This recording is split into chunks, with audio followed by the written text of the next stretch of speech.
Shalom and welcome to Jerusalem Studio. For almost 23 months now, Israel and the Iranian proxy in control of much of Yemen, the Houthis, have been embroiled in war. This relative newcomer to the fight, having their base of operations in the southwestern tip of the Arabian Peninsula, has been exchanging far-reaching blows with Israel, which has finally resulted in an Israeli airstrike targeting most of the Houthi cabinet. Following on from this, the Netanyahu cabinet has expressed concern regarding Houthi retaliation, possibly targeting Israeli ministers. With maritime movements to and from the southern port of Eilat virtually on hold, could this conflict escalate even further towards a high-intensity war, maybe even involving boots on the ground? To discuss this, we are joined by Brigadier General in Reserve Doron Gavish, former Air Defense Chief in the Israeli Air Force, retired Colonel Dr. Eran Lerman, Powers and Play panelist, JISS Vice President, and Mr. Amir Oren, of course, TV7's editor-at-large. Amir, maybe set the stage. Are we really nearing this strategic juncture, or is it just more nuisance from Yemen? So, Reuven, it's nice to be your co-pilot today. You, of course, being a veteran helicopter pilot in the Israeli Air Force. And we all remember that a few months ago, shortly after the onset of the Trump administration, the U.S. Central Command, CENTCOM, set out to strike at Houthi targets. At that time, Trump also threatened Iran. He said what you referred to, that the Houthis are operating at the behest of the Iranians, and therefore any strike by the Houthis will be considered an Iranian action which will bring about retaliation. That did not happen. And after 45 days of strikes and counter-strikes, the Americans have reached a ceasefire agreement with the Houthis, which up to now is being upheld. The Houthis are not firing at American shipping, but they are taking the liberty of doing it to everyone else. Perhaps out of their own considerations, they are sparing the Russians and the Chinese and their other friends. But Israel and shipping companies around the world, because of insurance and other considerations, Israel has no real maritime movement in its southern port of Eilat or through the Suez Canal to points south in Asia. So the question is, what is the Israeli campaign? If it is a campaign, it's a series of strikes. What is it about to achieve? Up to now, not a lot. But it does seem that the latest strike, which decimated the Houthi leadership, shows that Israeli intelligence managed to penetrate the inner sanctum of the Houthis, and therefore what could follow, not perhaps boots on the ground in the sense which it is usually been described, battalions or brigades or divisions of infantry, but perhaps we will see a special forces operation if Israel finds the right weapons or other systems to target. General Gavish, what have the Houthis been doing since that strike, if they've been doing anything? Israeli citizens don't feel much. What's happening? Yeah, well, indeed they tried. We have to say they shot two ballistic missiles. Both of them fell short. They didn't get to Israel. Of course, we saw them, we tracked them, but they didn't make their way toward Israel. They also tried to shoot 2 to 3 UAVs. They were also intercepted. So at the end of the day, we have to remember that the abilities of the Houthis are quite limited.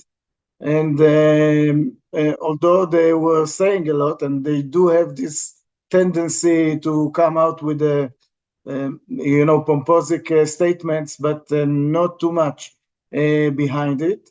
But then from the other side, we have to say again, they are behaving like a terrorist organization. It means that once in a while they are continuously trying to shoot those projectiles toward Israel. And of course, from the Israeli point of view, people will have to go to the shelters and to react to it. And it is not something that you would like that we would continue with. But I think that maybe to add to what was just mentioned by Amir, there is I would say, accumulation effect with what is happening there. And I want to echo what was said with regard to the intelligence. This is super important factor because we didn't have a very good intelligence in Yemen. They are kind of newcomers into the arena, but with the time, Israel gained and more intelligence capabilities. And what happened a few days ago, it really shows that we are in the high end of intelligence capabilities. And this is very important because this is the main enabler for the Air Force strike and other options that the IDF have.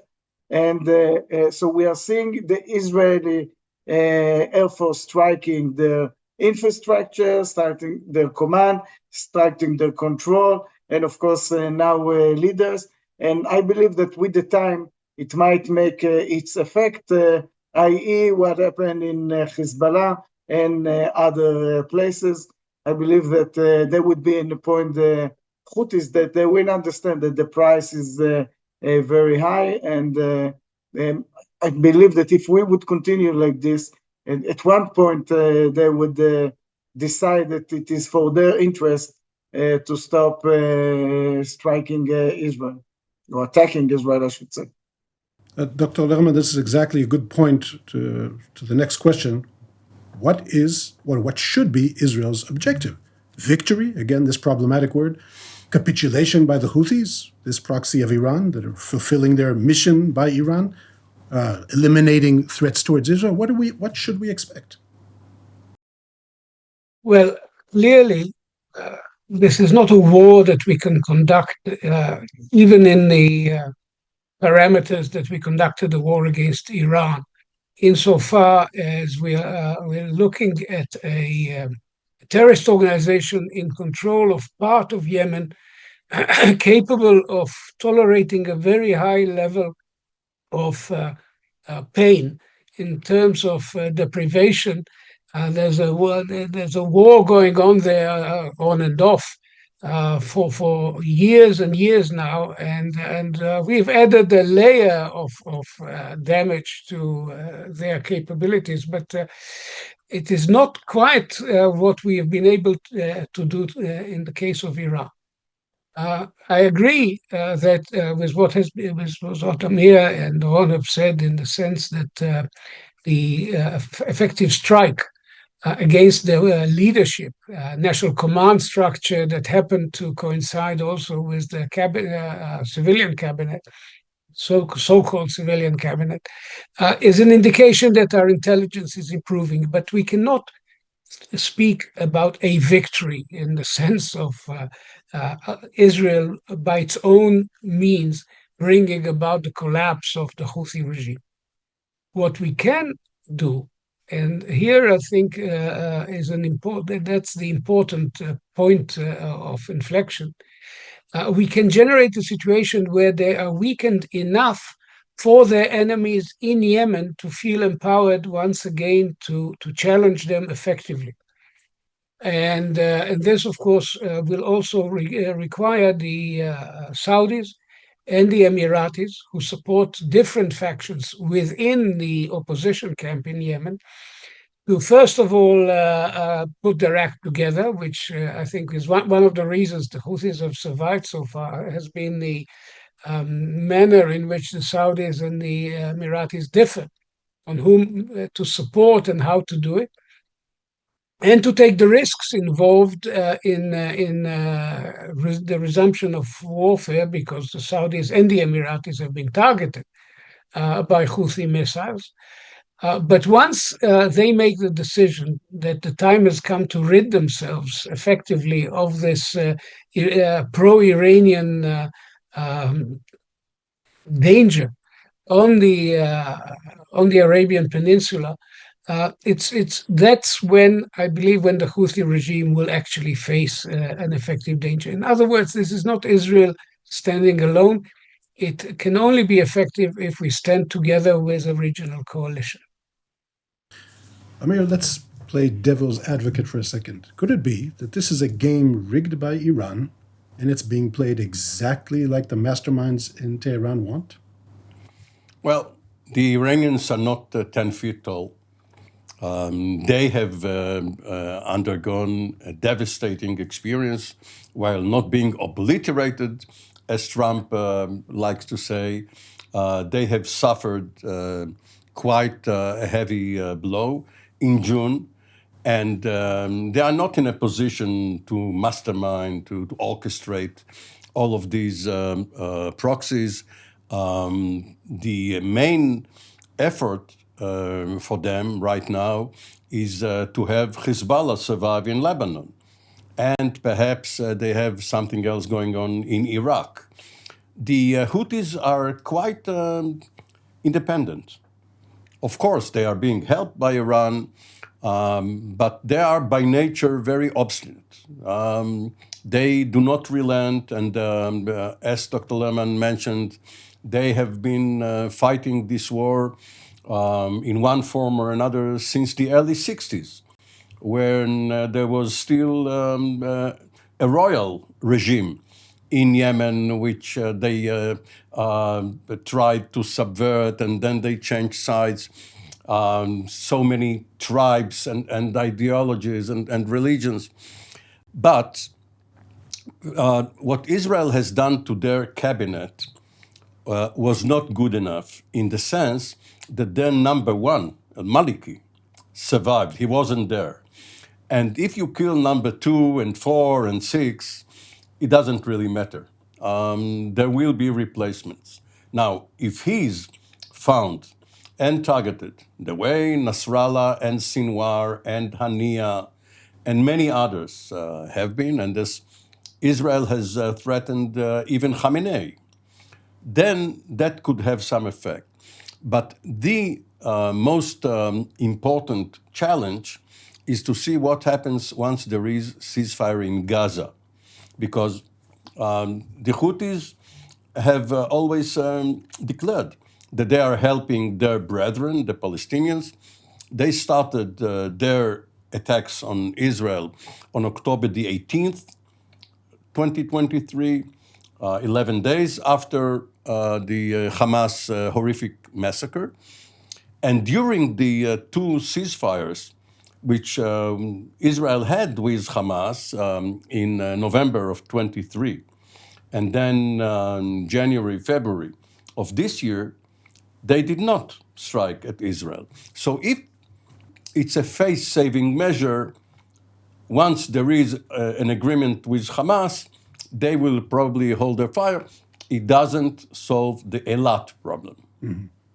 Well, there's no doubt in my mind that when there is a ceasefire, they will stop firing. But of course, that will even be more problematic for Israel strategically, because then the world won't see it and won't be concerned. But the threats will rebuild and rearm, and we're still facing... But you know that in 1973-74, the Egyptians managed a blockade, a quarantine, on Bab el-Mandeb, that strategic strait, and Israel couldn't break it. Only when there was an agreement between Israel and Egypt, part of it was lifting the blockade. General Gavish, for Israel always was a sensitive issue how many fronts we can fight at once. Us military officers, for many years, we even thought we can fight 1 and maybe 1.5. Here, Israel is fighting for almost 2 years, 7 fronts simultaneously. Fascinating. I would even say that for many years when Israel was fighting in Gaza, and we would say, we're only using a fraction of our force. Some of us maybe thought this was bragging too much, yet it turned out to be true because many of our capabilities were saved for Iran and larger strategic things. My question to you is, addressing Yemen, or escalation now with Yemen, and bringing even to the points of boots on the ground, as we had boots on the ground in Iran, how will this affect the others' arena and the calculation, especially with the North, with Hezbollah and ongoing efforts in Gaza? You're very right, Reuven. You know, if we look at this war that we are at, we could say that there is a lot of first time. For sure, in the world that I'm coming from, we had the first THAAD interception, the first Aegis interception, the first Arrow 2 interception, the first Arrow 3 interception, the first multi-tier interceptions, the first time that we had to fight against hundreds of missiles coming from Iran, and this is only in the world of air and missile defense. And it was also the first times, as we are looking from the Air Force point of view, flying into Iran, attacking in Iran.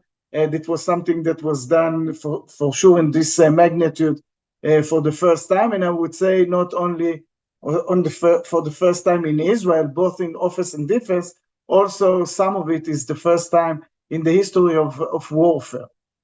So the same, I would say, we could look at the fronts that we could find with.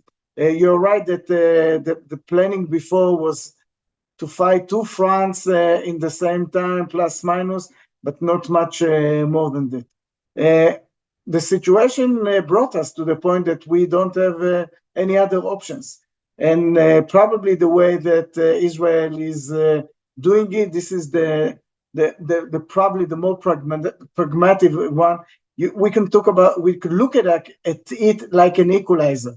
You know, in equalizer or in music, you are not all the time in full in all the different channels. Some of it are up, some of it are down, and same here. This is the way to fight. This is why we waited a while before fighting against Hezbollah. There was a gap time between it, and also with Iran. So this is for sure something that we have to take as a consideration. And if we want to focus on Gaza Strip, for example, with the eye looking toward what is happening in Iran, so I'm not sure that it is an interest of Israel to open a full-scale war with the third enemy now. But yes, to strike it, as we said, as an equalizer on the Israeli pace and what is right from the Israeli point of view, strategically and also operationally. Dr. Lerman, what is the financial impact for Egypt and also for Israel? I'm asking, how much is the fact that the Eilat port is closed? How much does that affect Israel's economy? Certainly, it's devastating to people that their livelihood was in the port of Eilat and maybe have to even relocate. But strategically for Israel, what is the impact of this in the long run? Well, to the best of my understanding, and I'm not an economist, the impact has been limited. Otherwise, of course, action would have been much more intense and would have come much earlier. It's true that Israel had gone to war in the past over the freedom of navigation in the Tiran Straits, but that was facing Egypt and under very different circumstances. Today, with the kind of shipping, the global pattern of shipping that largely relies on large carriers, the implications, the cost implications of navigating around the Cape of Good Hope are not as dramatic as some would assume. For Israel. Obviously, we do trade extensively with East Asia, but the impact has not been such that trade has been disrupted. There have been delays and problems sometimes, but essentially this did not, let's say, have a major impact on the Israeli economy. And in any case, much of our exports today are non-tangible and do not require ships to carry them. The impact on Eilat is also mitigated by the fact that it's a well-favored destination for Israeli tourism. And if I can judge by the cost of overnight stays for the holiday season in Eilat, which I looked into, the demand it creates a situation where Eilat is functioning as a tourist destination at full capacity, not because of foreign tourism, but because Israelis are flocking there. And so the impact is really limited to those who drew their sustenance from the port itself. It's manageable. It's a problem. It needs to be addressed ultimately. Eilat is important to us as a link to the eastern part of our trade connections. But ultimately, it's not. The Egyptians have been harmed much more extensively because they depended to some extent on Suez Canal income, and they've lost billions of dollars. And by the way, they did very little to intervene. People raised the question, how come the Egyptians tolerated this situation? And basically, I just tend to think that when you talk to an Egyptian about intervention in Yemen, the gut reaction is more or less the same as an American being offered the opportunity to intervene in Vietnam once again. It's a traumatic national experience from the early 60s. A third of the military was stuck there in a bloody war when we hit them in 67. They have no intention of ever going back there. They disappointed their Saudi friends and their Emirati friends in this respect. So even though they've suffered more than we did, they did very little to change the equation. You know, Reuven, Bab el-Mandeb and this entire coast is effect of geography. This is not going to change. But what could mitigate the vulnerability of Israeli trade with the Far East or other parts of Asia would be normalization with Saudi Arabia, and then trucking routes, railways through Jordan and Saudi Arabia to the other side of the Arabian Peninsula, to the Arabian Sea, and therefrom to India and points east. What are the chances you think that we're going to go in this direction? This vision we've heard, including from the current Israeli government, how realistic is it, do you think? You know, 2 years ago, in late September of 2023, Prime Minister Netanyahu was at the podium in the United Nations General Assembly and spoke about it. It seemed very close.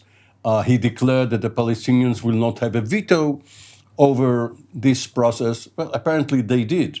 But paradoxically, now that the Saudis want so much to end the war in Gaza, if the Israeli government comes up with this concession, chances are very good that we can see this vision actualized. Mm-hmm.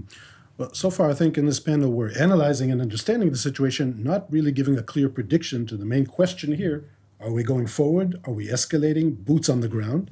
And I know what you said about boots on the ground, but still, we demonstrated that if we can be on the ground in Tehran. But look at the spokesman for the military, Houthi military, behind my back.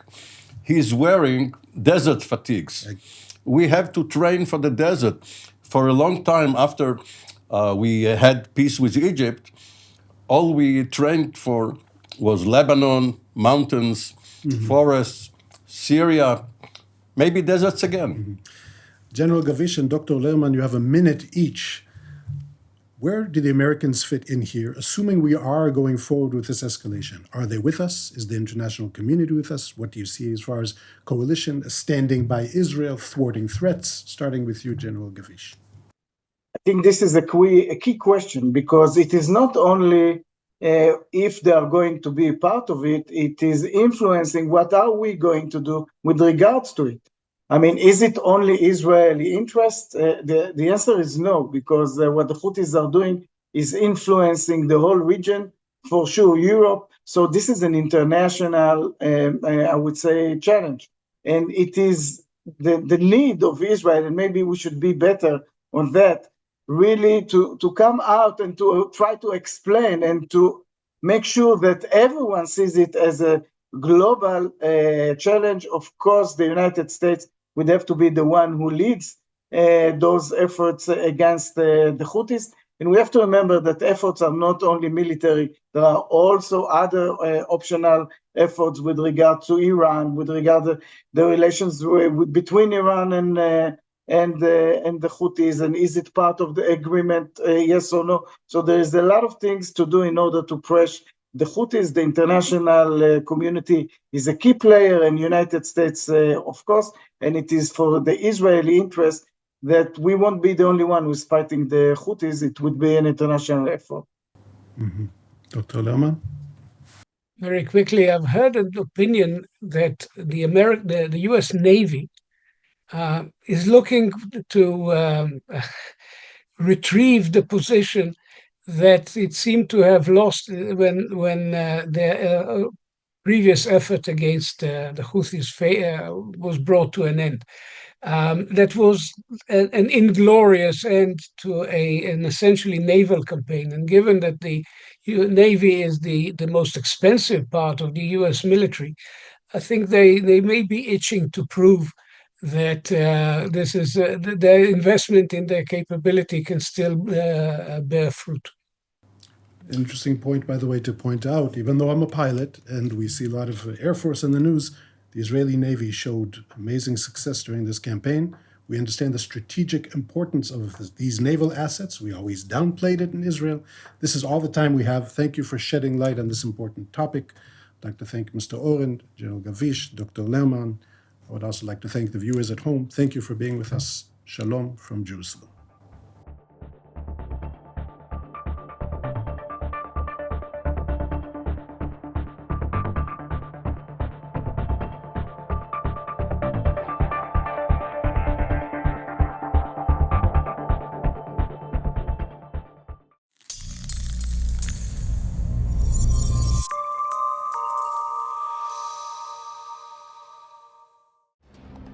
For more of TV7's productions and editorials, we invite you to visit our website at www.tv7israelnews.com.